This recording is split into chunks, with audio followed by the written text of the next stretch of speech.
आदरणीय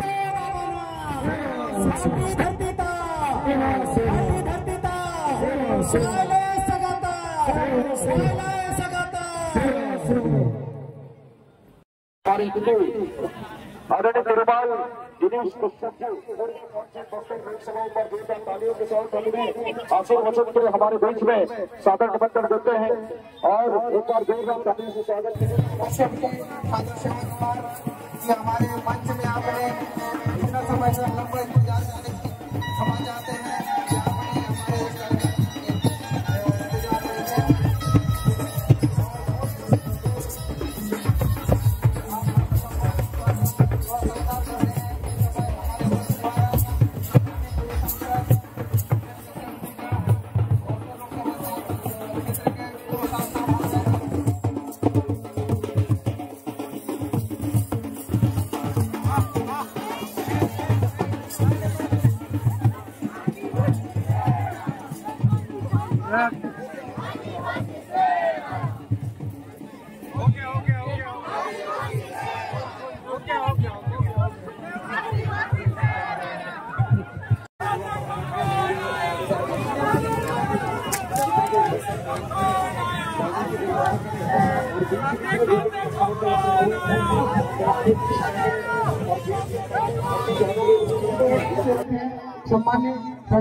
हो चुके हैं, तो ऐसे शख्स मिलने के लिए, देखने के लिए आप सभी तक देख रहे हैं और सभी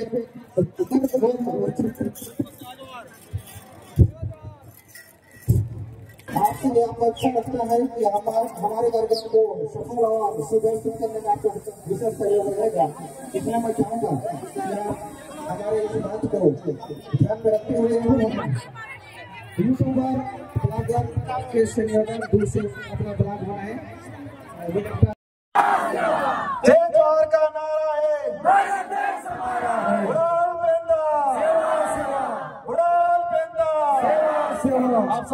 आप सभी को तहे दिल से जोहार। आज राजस्थान से गांव बस्तर छत्तीसगढ़ 1,500 किलोमीटर दूर से आपने मुझे दिल से आमंत्रित किया और मुझे एक सौभाग्य मिला। और आप सबका जो प्रेम, आप सबका जो स्नेह, आप सबके अंदर एक अपनत्व की भावना ने हमारा दिल जीत लिया। गौरवणी समाज समन्वय समिति के द्वारा कार्यक्रम हमारे आदिवासी समुदाय के पुरखों द्वारा इस फसली त्योहार को पूरे देश के अंदर मनाया जाता है। ये अलग के अंदर अलग अलग प्रकार, अलग अलग नाम से संबोधित है, लेकिन ये तो फसली त्योहार, इसके बारे में जैसे मैंने समझा, मेरे इलाके के अंदर हम बेल समूह से आते हैं, आदिवासी समाज का डीएनए, और ये आदिवासी समाज का डीएनए होने की वजह से आदिवासी, और यही आदिवासी आज आपके बीच में खिंच साथियों, मंच पे विराजमान हमारे समाज का आदिवासी समुदाय के समस्त सामाजिक संगठनों के पदाधिकारी और हमारे बीच में आगे स्थानीय सांसद महोदय, स्थानीय विधायक महोदय भी आए थे। उनका भी मेरी ओर से तहे दिल से सेवा जोहार करना चाहूंगा। साथियों, आप सबके दिमाग में कई प्रकार के सवाल होंगे।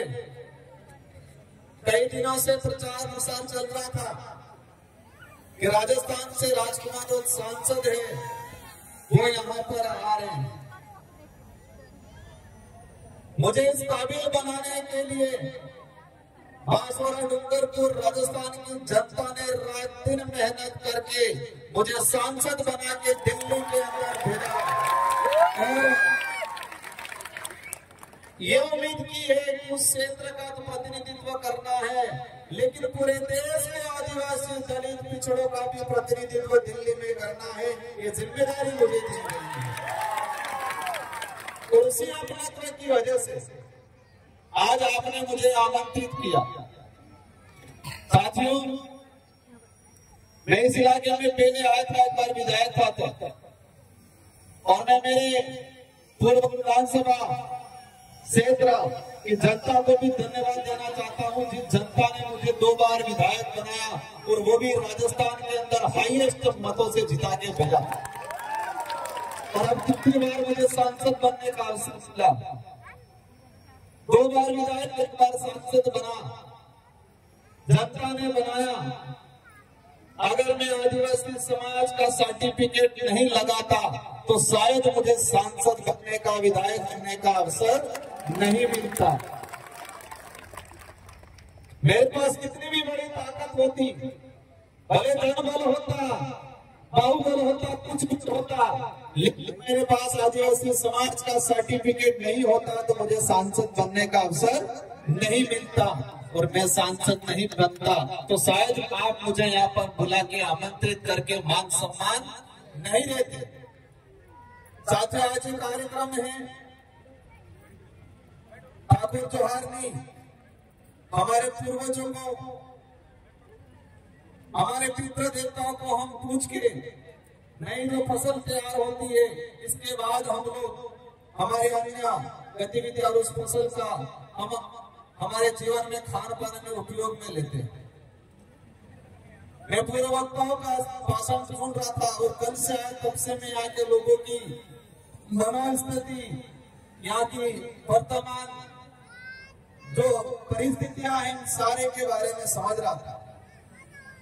साथियों, हमारा देश को विदेश में जब पहचाना जाता है, इस देश के प्रधानमंत्री महोदय हो या हमारे देश के राष्ट्रपति महोदय हो, कभी भी विदेश में जाते हैं तो जो मंच पे बुलाया जाता है, मंच पे बुलाने से पहले क्या कहा जाता है कि ये उस देश के प्रधानमंत्री या राष्ट्रपति महोदय है जिस देश को महान कहा जाता है। क्या संबोधन दिया जाता है कि ये इस देश के प्रधानमंत्री या उस देश के राष्ट्रपति महोदय है जिस देश को महान कहा जाता है, उस देश में अतिथि देवो भव कहा जाता है, मतलब मेहमान भगवान के बराबर होता है, ये कहा जाता है। उस देश से हम ये आ रहे हैं, ये संबोधन दिया जाता है। ये संबोधन दिया जाता है कि भारत देश में विविधता होने के बावजूद, अनेक धर्म, अनेक संस्कृति, अनेक जातियां होने के बावजूद भारत देश के अंदर एकता है, ये परिचय देके हमारे यहाँ के प्रधानमंत्री महोदय को विदेश में संबोधित किया जाता है। साथियों, अतिथि देवो भव हम सरकारी कार्यालयों में देखते हैं, हम सरकारी गाड़ियों के पीछे देखते हैं, सरकार के बड़े बड़े पोस्टरों में लिखा रहता है अतिथि देवो भव। मतलब हमारे गांव में, हमारे जिले में, हमारे देश में जो आया मेहमान, उसको भगवान के बराबर माना जाता है। लेकिन ये शब्द ओनली फॉर आदिवासी इलाके के अंदर ही वर्तमान में स्थापित है, आदिवासी समुदाय में ही स्थापित है, क्योंकि आदिवासी समुदाय के अंदर किसी भी भाग में, किसी भी घर में कोई भी अज्ञात व्यक्ति, अनजाना व्यक्ति चला जाएगा तो उसको मान सम्मान दिखाया जाएगा, पानी पिलाया जाएगा, चाय पिलाई जाएगी, भले पहचान नहीं हो, इसके बावजूद पूछा जाएगा आप कहां से बराबर पहचान में नहीं आई। यही बात शहर में जाएंगे, अनजान व्यक्ति जाएगा, दरवाजे पे रोक लिया जाएगा, कौन हो, किस लिए आए हो, ये पूछा जाएगा, इसके बाद उसको प्रवेश दिया जाएगा। तो अतिथि देवो जो भव शब्द है वो कहीं न कहीं आदिवासी समुदाय की संस्कृति, समुदाय के रीति रिवाज और आदिवासी समुदाय के अंदर जिस तरह से हमारे अतिथि को आज एक देवो भव शब्द के संबोधन के हिसाब से लाया गया, तो ये अतिथि देवो भव आदिवासी समुदाय की संस्कृति से निकला हुआ शब्द है, जो विदेश में आज प्रचलन में और हमारे देश का एक मजबूत शब्द के रूप में यूज किया जाता है। साथियों, एक सवाल आपके अंदर भी है, मेरे अंदर भी है कि सांसद देश में बहुत हैं, हमारे छत्तीसगढ़ में भी हैं, लेकिन आपने मुझे यहाँ पर क्यों बुलाया और मैं यहाँ पर क्यों आया, ये सवाल है। मैं जो समझता हूं कि मैं जो सांसद के रूप में हूं, लेकिन मैं ये समझता हूं कि मुझे जिम्मेदारी मिली है, जिस समाज का सर्टिफिकेट लगा के मुझे सांसद बनाया गया है, उस समाज का कर्ज उतारना है। ये सोच के मैं रात दिन मेहनत करता हूँ, काम करता हूँ, इसीलिए आपने मुझे यहाँ पर बुलाया। साथियों, हमारे समाज की अगर बात करें ऐतिहासिक पृष्ठभूमि की, आजादी से पहले अंग्रेजों से लड़े, राजा रजवाड़ों से लड़े, सामंतों से लड़े, मुगलों से लड़े। अगर आजादी के पहले का चिट्ठा निकाल के देखते हैं तो इस देश में सबसे ज्यादा अगर कोई शहीद हुआ है तो आदिवासी समुदाय का व्यक्ति शहीद हुआ है। भारत देश को आजाद कराने में अगर सबसे ज्यादा किसी का खून बहा है तो वो आदिवासी समुदाय का है, हमारे पूर्वजों का है। लेकिन दुख की बात यह है, कि हमारा इतिहास कई किताबों में, कई पाठ्यक्रम में एक गौण हो गया है, तो लाइन के बाद हमारा इतिहास हो गया। आजादी के बाद का अगर देखें, इस देश में अगर प्रतिदिन कई अत्याचार होता है, इस देश में विस्थापन होता है, तो सबसे ज्यादा अत्याचार और सबसे ज्यादा विस्थापन अगर हो रहा है तो आदिवासी समुदाय का हो रहा है। आज की तारीख, भले वो छत्तीसगढ़ में हो, भले वो झारखंड में हो, भले वो राजस्थान में हो, लेकिन विकास के नाम से अगर विस्थापन होता है तो सबसे ज्यादा आदिवासी समुदाय का। ये जो कागज पकड़ाया गया मुझे, हमारे आयोजन कमेटी ने बताया कि इन मुद्दों पे बात करना है। साथियों, हमारी जो संस्कृति है, परंपरा है, ये हमारी आइडेंटिटी है। अगर वो आइडेंटिटी नहीं रहेगी तो हमारी पहचान खत्म हो जाएगी, और पहचान खत्म हो जाएगी तो प्रमाण पत्र मिलना भी मुश्किल हो जाएगा, और प्रमाण पत्र मिलना मुश्किल हो गया तो हम अधिकारी नेता बनना भी मुश्किल हो जाएगा। इसलिए हमारी जो संस्कृति है, कई लोग पढ़े लिखे बनने के बाद, अधिकारी नेता बनने के बाद ये कहते हैं कि ये तो पुराने जमाने का काम है।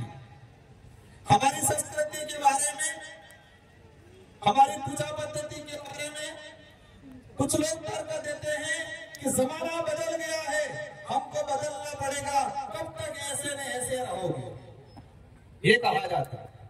लेकिन वो उसको उस काबिल कहलाने के लिए और उस काबिल बनाने में संस्कृति का बहुत बड़ा योगदान है। जो व्यक्ति ऊपर जाके ये बोलता है, उसको उस काबिल बनाने में इस संस्कृति का बहुत बड़ा योगदान है। और हमारे आदिवासी समुदाय की संस्कृति, हमारी परंपरा, रीति रिवाज हमारे विकास में कहीं पर भी बाधक नहीं है, वो हमेशा सहायक के रूप में काम करती है। हमारी संस्कृति हमारे विकास में सहायक है, न कि बाधक है। बाधक नहीं है, सहायक। साथियों, इस देश दुनिया में जो माहौल बना है वर्तमान के अंदर, और छत्तीसगढ़ इतना सुंदर इलाका है, भौगोलिक दृष्टि से स्वप्न है, यहाँ के लोगों का जो व्यवहार है, हमारे समुदाय के अंदर जो प्रेम भावना है, वो अन्य इलाकों से सबसे बढ़िया हमारे यहाँ के लोगों का दिल है, मन साफ है। एक सुंदर छत्तीसगढ़ को पूरे देश में अलग नजरिए से देखा जा रहा है। आज मुझे दुख है इस बात का, एक सुंदर छत्तीसगढ़ जो भौगोलिक दृष्टि से सांस्कृतिक दृष्टि से यहाँ के लोगों का व्यवहार, यहाँ के लोगों का प्रेम भाव पूरे देश में बेस्ट है, लेकिन छत्तीसगढ़ को पूरे देश में वर्तमान में एक अलग नजरिए से देखा जाता है। देश की राजधानी में कोई न्यूज छपती है, या हमारे राजस्थान में, उत्तर प्रदेश में कहीं भी छत्तीसगढ़ के बारे में सबसे पहले अगर कोई बात आती है तो कोई भी न्यूज छपती है तो एक ही बात बोली जाती है उस न्यूज में।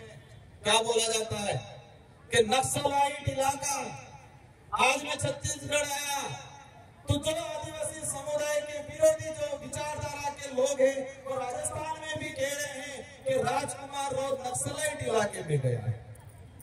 राजस्थान या किसी भी देश के कोने में ये किसी भी न्यूज़पेपर में आज तक ये नहीं छपा कि छत्तीसगढ़ भौगोलिक दृष्टि से सबसे सुंदर है, वहां पर आदिवासी समुदाय रहता है और आदिवासी समुदाय की एक विशेष पहचान है, एक शानदार कल्चर है।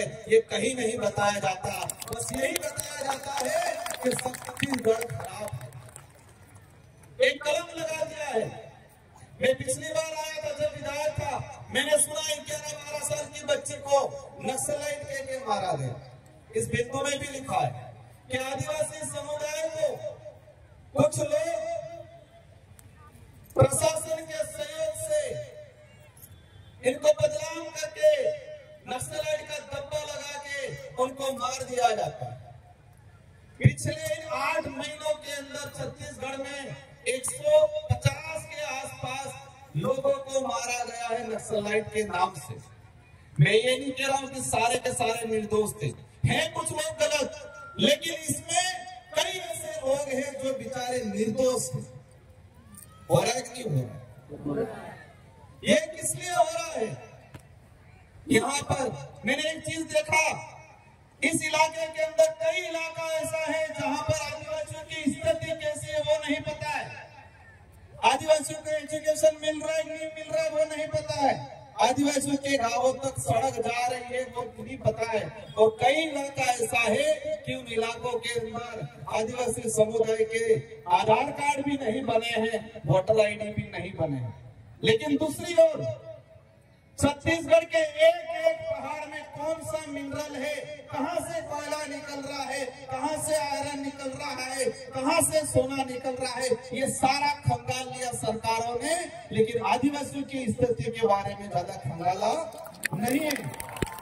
एक एक पहाड़, छत्तीसगढ़ का एक एक इलाके की एक एक मिनरल्स के बारे में सरकार के पास रिपोर्ट है कि इस इलाके में ये आयरन निकलेगा, इस इलाके में सोना निकलेगा, यहाँ पर कोयला निकलेगा, यहाँ पर बॉक्साइट निकलेगा, ये सब आंकड़ा है। लेकिन किस इलाके में आदिवासियों की क्या स्थिति है ये आंकड़ा सरकारों के पास नहीं है।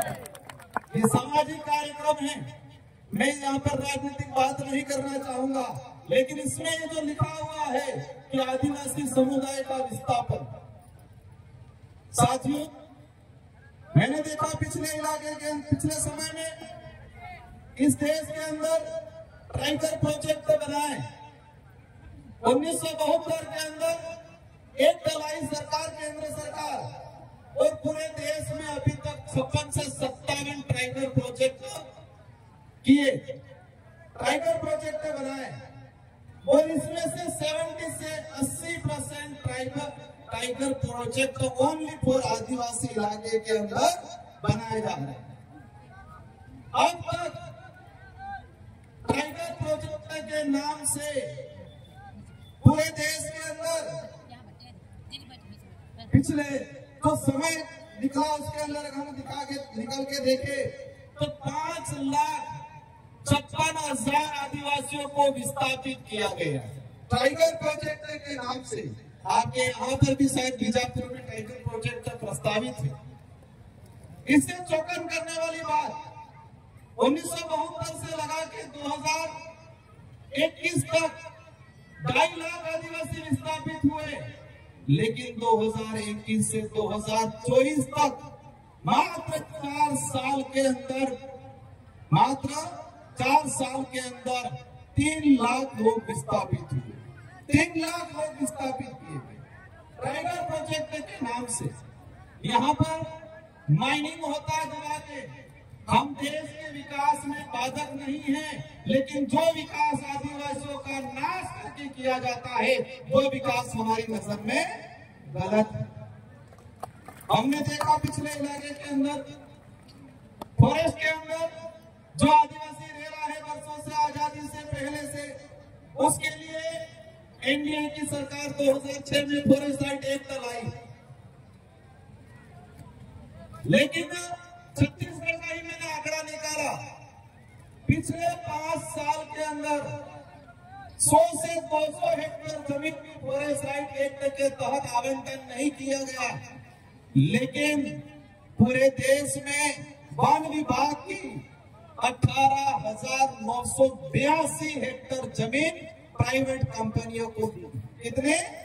18,982 हेक्टेयर जमीन प्राइवेट कंपनियों को फॉरेस्ट की जमीन दी गई। लेकिन एक बेचारा गरीब आदमी जो आजादी से पहले वन विभाग में रह रहा है, वो आज भी पट्टों के लिए तरस रहा है। आपके छत्तीसगढ़ के अंदर भी पिछले 5 साल के अंदर 2280 हेक्टेयर जमीन फॉरेस्ट की प्राइवेट कंपनियों को दिया गया। लेकिन छत्तीसगढ़ का आदिवासी समुदाय को 200-300 हेक्टेयर भी आज तक कितना चाहिए? उस आदमी को रहने के लिए 1 या 2 बीघा चाहिए, लेकिन वो भी आज तक नहीं मिल पाया। साथियों, ये लड़ाई लंबी है, ये लड़ाई राजनीति करने की भी नहीं है। ये लड़ाई जो हमारे पुरखे लड़के गए, हम बिरसा मुंडा जी को याद करते हैं, गुंडाधर बाबा को याद करते हैं, तिलका मांझी को याद करते हैं। उन लोगों ने जल जंगल जमीन की लड़ाई लड़ी। हम जल जंगल जमीन का नारा जरूर लगा लेते हैं, लेकिन जल जंगल जमीन को उजाड़ कौन रहा है उसके बारे में आज भी अनभिज्ञ। हमने देखा छत्तीसगढ़ के अंदर बड़ी बड़ी कंपनियां आई, आप सभी आंदोलन करते हो क्योंकि आपकी जमीन हड़पी जाती है, आपको विस्थापित होना पड़ा है। एक रिसर्च कंपनी का डाटा आया कि देश के अंदर जो आदिवासी समुदाय है, इसमें से 70% आदिवासी अपने आने वाले समय में अवश्य पूरे देश का आदिवासी समुदाय एक मंच पे आ रहा है। संविधान में प्रावधान इसलिए कर दिया है रिजर्व सीट का, ताकि उस समाज का एमएलए एमपी जाके समाज का प्रतिनिधित्व करेगा। लेकिन आज देश के अंदर जिस समाज का सर्टिफिकेट लेके जनप्रतिनिधि जाते हैं, उस समाज के प्रति उत्तरदायित्व कम रहते हैं, उस समाज के प्रति वफादार कम रहते हैं, उस समाज के प्रति जवाबदेही कम रहते हैं। वो जवाबदेही किसके रहते हैं? हाईकमान की। वो वफादार किसके रहते हैं? वो उत्तरदायित्व किसके रहते हैं? लेकिन हमें ऐसा माहौल क्रिएट करना है, आप कहीं भी पार्टी में रहो, मुझे कोई दिक्कत नहीं, लेकिन ऐसे जनप्रतिनिधि को हमें तैयार करना है कि जो समाज के प्रति उत्तरदायित्व रहे, समाज के प्रति वफादार रहे और समाज जवाब नहीं रहे। ऐसे लोगों को हमें तैयार करने की सख्त जरूरत है। साथियों, समय काफी हो चुका है, मुझे भी जाना है, लेकिन मैं आपसे एक निवेदन करके जाना चाहूंगा। ये संस्कृति, ये आपकी ताकत है, ये बोली भाषा, हल्बी भाषा, गोंडी भाषा, ये हमारी आइडेंटिटी है। और आंदोलन छेड़ना है कि हल्बी भाषा, गोंडी भाषा को राज्य लेवल पे 8वीं सूची के अंदर केंद्र सरकार को प्रस्ताव भेजो। और मैं आपकी इस बात को, हल्बी भाषा, गोंडी भाषा, इन भाषाओं को 8वीं सूची के अंदर जोड़ने के लिए केंद्र सरकार को पत्र भी लिखूंगा।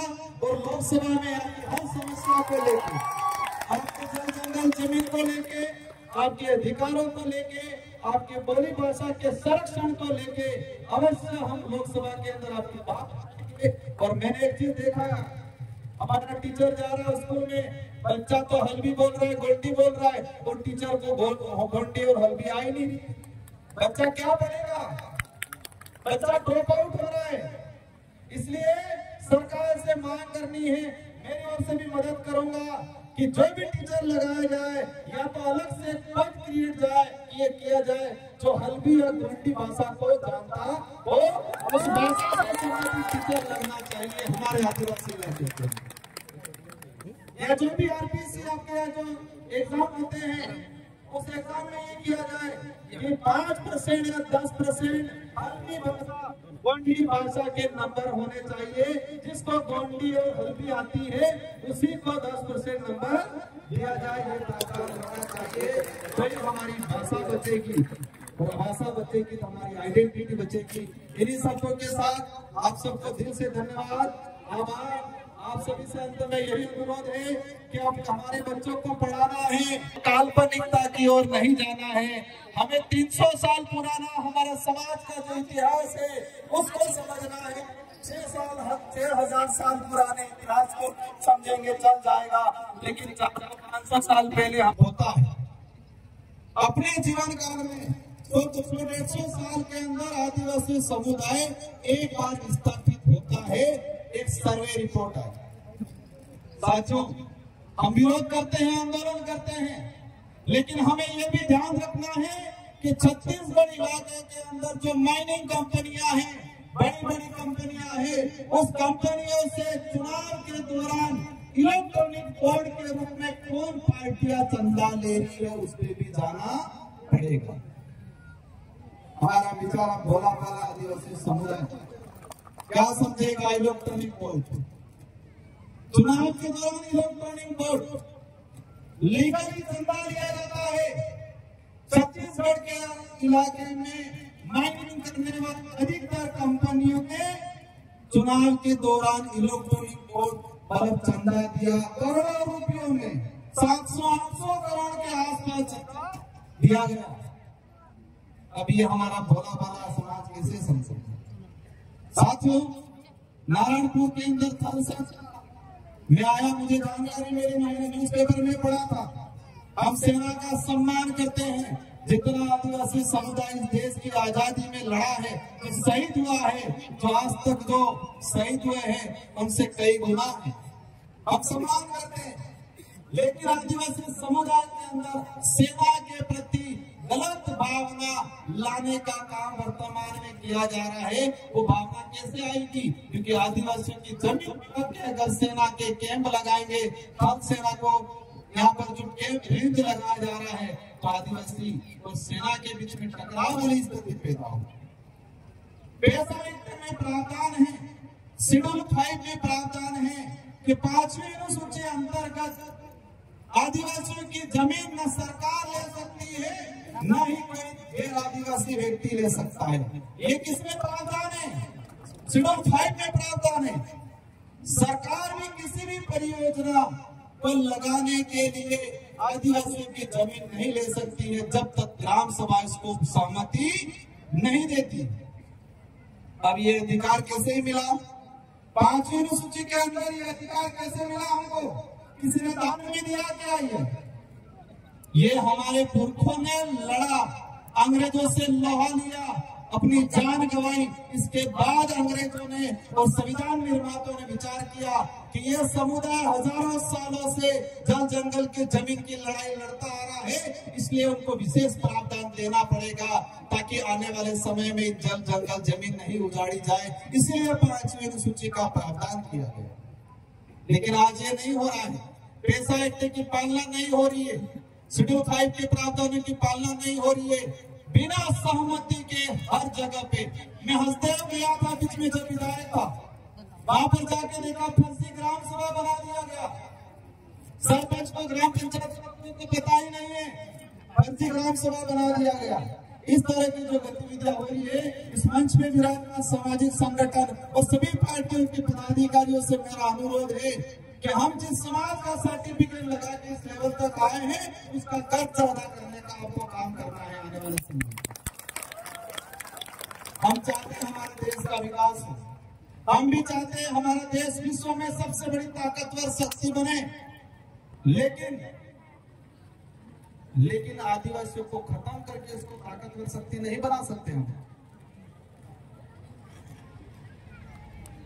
साथियों, लंबे समय से हमारे इस इलाके के अंदर देखा गया है फर्जी प्रमाण पत्र वाला।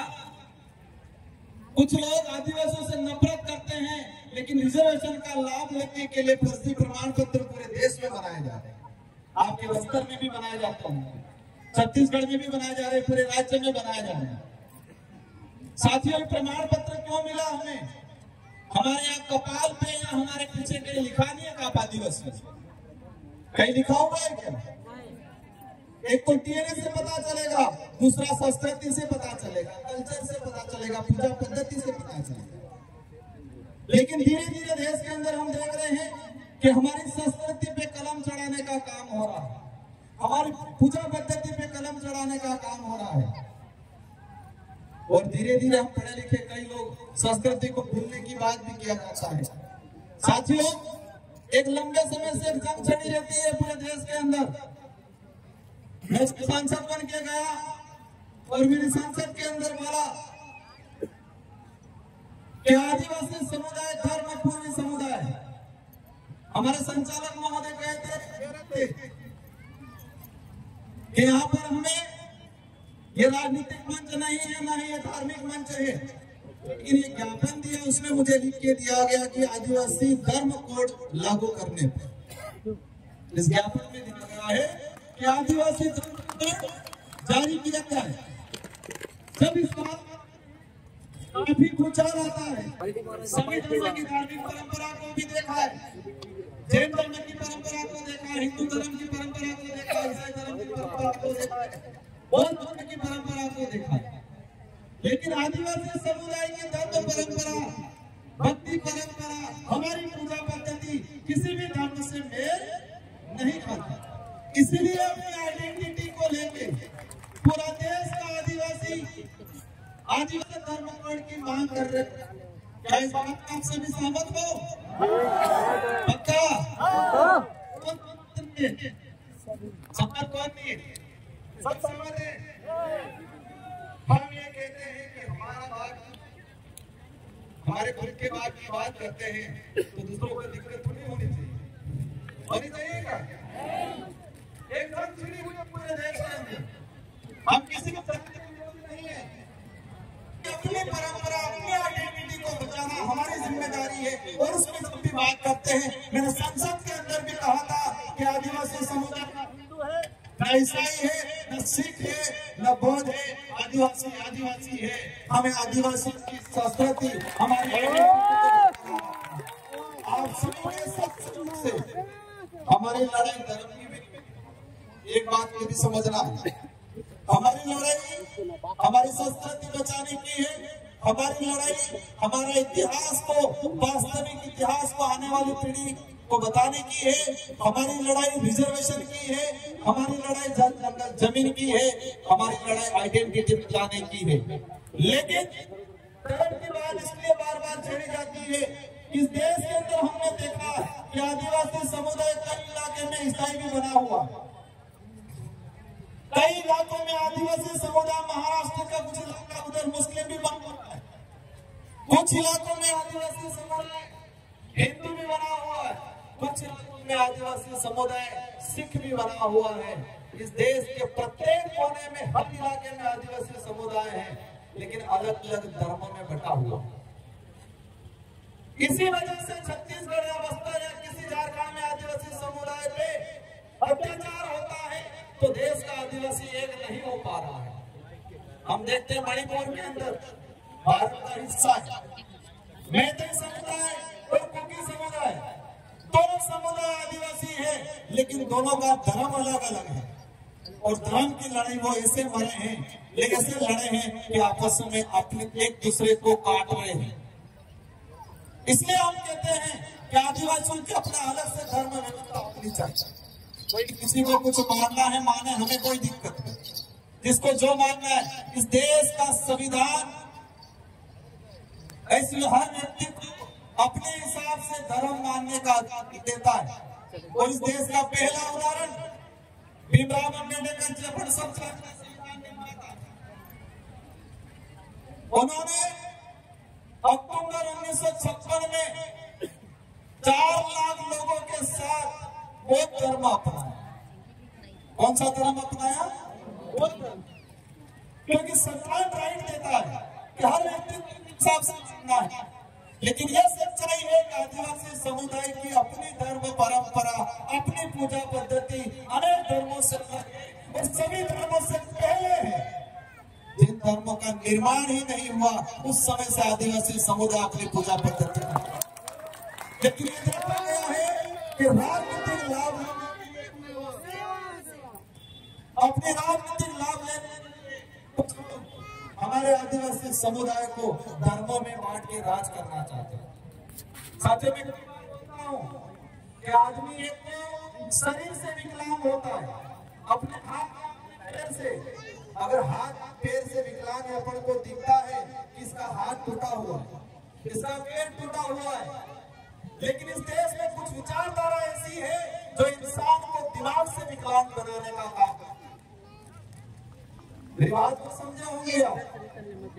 इस देश में कुछ विचारधारा ऐसी है जो हमारे समुदाय के कुछ लोगों को दिमागी रूप से, मानसिक रूप से विकलांग बनाने का काम है।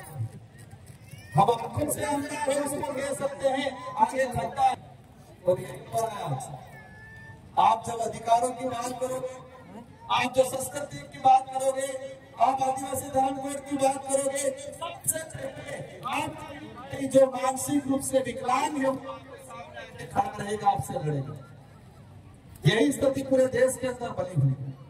साथियों, रिजर्वेशन की बात करें, हमें ये दिक्कत है आज तक हमारे आदिवासी इलाके के अंदर अनेक कथा होती है, कुछ पार्टियां भी कराती है, हमें कोई दिक्कत नहीं, लेकिन हम ये चाहते हैं कि आदिवासियों का भला चाहते हो, आदिवासियों का भला चाहते हो तो दूसरी कथाएं लगे नहीं लगे, लेकिन संविधान की कथा भी लगाया करो कभी कि आदिवासियों के क्या क्या अधिकार है वो भी बताने का। सभी प्रकार की कथाएं लगती है, सभी प्रकार के आयोजन होते हैं, लेकिन मेरा एक निवेदन है कि हमें दूसरी कथा लगे नहीं लगे, लेकिन संविधान के संबंधित कथा लगाया करो और इसमें आदिवासियों के क्या अधिकार है। हम लोग शिक्षा की बात करते हैं। शिक्षा कितने प्रकार की है? 3 प्रकार की शिक्षा है। पहली जो हमें परिवार से और समाज से सीखने को मिलता है। किससे मिलता है? परिवार से, समाज से सीखने को मिलता है, वो पहली शिक्षा है। और दूसरी शिक्षा जो पाठ्यक्रम के माध्यम से नौकरी प्राप्त करने के लिए मिलती है शिक्षा। और तीसरे नंबर की शिक्षा जो किसी पाठ्यक्रम में नहीं पढ़ाई जाती है, वो शिक्षा है आपके संवैधानिक कई अधिकार, आपका इतिहास, आपका कल्चर, आपकी आइडेंटिटी, वो शिक्षा भी प्राप्त करने की जरूरत है।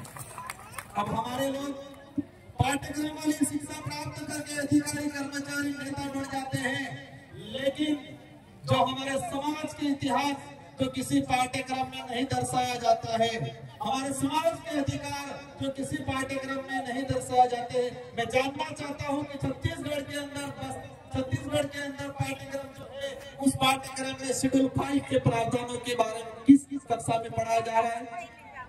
पढ़ाया जा रहा है किसी कक्षा में? क्यों नहीं पढ़ाया जा रहा है? पेशायुक्त कानून क्यों नहीं पढ़ाया जा रहा पाठ्यक्रम में?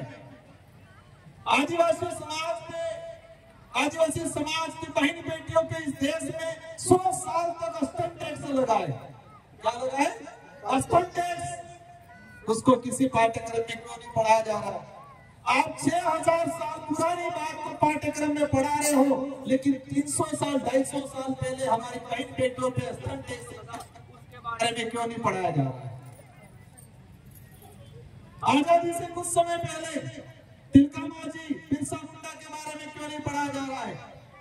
मैंने देखा है एनसीईआरटी के अंदर पिछले 10 सालों के अंदर आदिवासी समुदाय के इतिहास के संबंधित, आदिवासी समुदाय के अधिकार के संबंधित अगर कहीं छोटा मोटा भी था, उसको भी हटाने का काम किया है। एनसीईआरटी की 12वीं की किताब बिरसा मुंडा का इतिहास लिखा था, बिरसा मुंडा के उद्देश्य लिखे थे।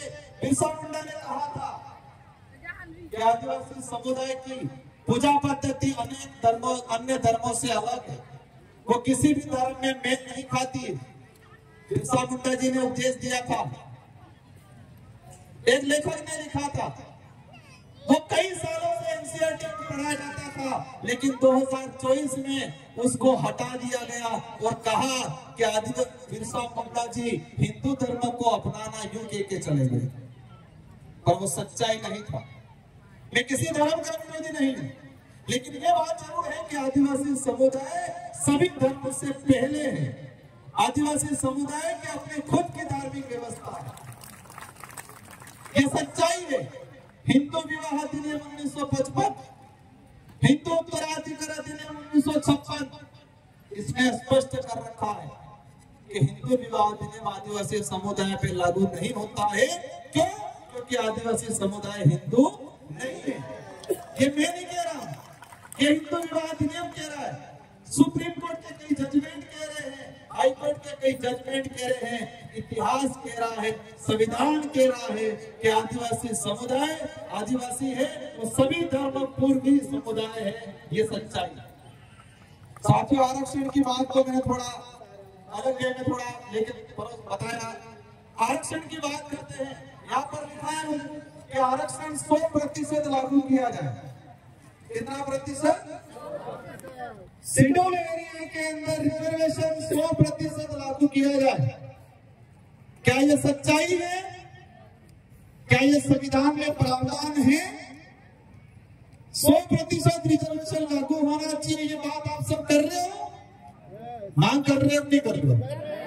कर रहे हो? क्या संविधान में इसका प्रावधान है? संविधान में प्रावधान है। शेड्यूल एरिया, शेड्यूल 5, शेड्यूल 6 में जमीन का शासन प्रशासन में 100% रिजर्वेशन आदिवासियों को मिलना चाहिए। ये संविधान के अंदर है और इम्प्लीमेंट भी हुआ है कुछ इलाकों के अंदर। आंध्र प्रदेश आपका दूर नहीं है, आंध्र प्रदेश राज्य में 100% रिजर्वेशन 7 साल तक मिला। शेड्यूल एरिया की कोई भी भर्ती 101 से 109 तक की भर्ती में 100% अगर 150 सीटें आई है थर्ड ग्रेड टीचर की, तो 150 से 50 आदिवासियों से भरी जाएगी। ये प्रावधान है और आंध्र प्रदेश में 7 साल तक लागू रहा। आंध्र प्रदेश के लोगों को मिला। अगर संविधान में प्रावधान नहीं होता तो आंध्र प्रदेश में 7 साल तक नहीं मिलता। अब खत्म कैसे हुआ? कुछ लोग विरोधी लोग हाई कोर्ट गए, सुप्रीम कोर्ट गए, वो मामला सुप्रीम कोर्ट में अटका हुआ। ये प्रावधान है, लेकिन संविधान के मंदिर की और सबसे बड़ा ग्रंथ है संविधान। उस ग्रंथ को कभी नहीं बांटा जाता है, बाकी ग्रंथ की किताबें बहुत बांटी जाती है।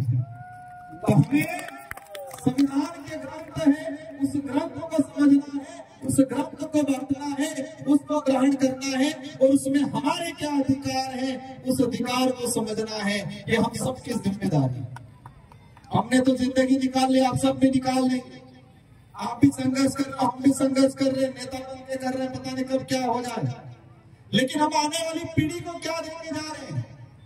आप में आया, आपने पूजा पद्धति करवाई, हमारे पूर्वजों का आपने फूल माला पहनवाई मेरे से। क्यों पहनवाई? क्योंकि ये लोग हमारे लिए लड़ कर के गए, हमारे लिए जमीन निकाल के गए, हमारे अधिकार दिला के गए, इसलिए हम अगरबत्ती दिया पूजा पद्धति कर रहे नहीं कर रहे। अगर इन्होंने हमारे लिए भलाई का काम नहीं किया होता तो आज हम उनकी पूजा पद्धति नहीं करते। और हम जो कर रहे हैं आज, हम आवश्यकता वाली भौतिक सुख सुविधा वाली जिंदगी जी के अधिकार खत्म करने वाले लोगों के साथ खड़े रहे हैं। तो आने वाले 40-50 साल बाद हमारी पीढ़ी जंगल जमीन से बाहर हो जाएगी, उनसे छीन लिया जाएगा, रिजर्वेशन खत्म हो जाएगा, पहचान खत्म हो जाएगी, उनकी धार्मिक व्यवस्था खत्म हो जाएगी। तो 50 साल बाद हमारी जो पीढ़ी है, हम हमारा अगरबत्ती दिया नहीं करेगी। करेगी? अपनी पूजा पद्धति करेगी, पूजा पाठ करेगी? क्योंकि हम तो हमारे अधिकार जो है वो खत्म करके जा रहे हैं। हम तो हमारी संस्कृति पे अन्य संस्कृति का कलम चढ़ा के जा रहे हैं। हम तो जो रिजर्वेशन खत्म हो रहा है उसके साथ जा रहे हैं। हमारे लोग टीचर बन गए, कांस्टेबल बन गए, कुछ RS अधिकारी सीआई बन गए, कुछ प्रोफेसर बन गए, हम खुश हो गए। लेकिन देश के अंदर सुप्रीम संस्था है, IITN है, IIM है, विश्वविद्यालय है, वहां पर छत्तीसगढ़ का एक भी आदिवासी प्रतिनिधित्व नहीं है। IITN पूरे देश के IITN जो है, पूरे देश के विश्वविद्यालय है, जहां पर आदिवासियों का प्रतिनिधित्व 2.5% है आज भी। अगर 100 प्रोफेसर हैं विश्वविद्यालय में तो वहां पर 2 से 3% आदिवासियों का प्रतिनिधित्व है। और इसमें भी देखा जाए तो हमारे इलाके का आदिवासियों का प्रतिनिधित्व आज भी नहीं है। इसलिए साथियों, मेरा आज आने का उद्देश्य ये है कि हमारे अंदर जागरूकता है, हम हमारे अधिकारों को पहचाने, हमारा दुश्मन कौन है उनको पहचाने, और दुश्मन से लड़ाई हमको विचारों से लड़नी है। नारी शक्ति, सारी महिलाएं, पुरुष और सारे हमारे आदिवासी समुदाय के युवा साथियों को धन्यवाद। एक बात अंत में कहना चाहूंगा कि हमारे अंदर आदिवासी होनी चाहिए। हम गौंड है, हम उराव हो, आप अन्य समुदाय हो, लेकिन आदिवासियों के नाम से सभी को एक होने की जरूरत है। अगर देश लेवल पे हमें समुदाय को आत्मनिर्भर बनाना है तो इन्हीं शब्दों के साथ आप सबको धन्यवाद। मैं बड़े राजस्थान से सांसद हूँ, लेकिन छत्तीसगढ़ की, बस्तर की कोई भी मामला की, हम लोग राजस्थान के अंदर आंदोलन करेंगे और देश की संसद के अंदर भी आपकी बात को उठाएंगे। इन्हीं शब्दों के साथ सबको धन्यवाद। आभार। जय भारत, जय भारत, जय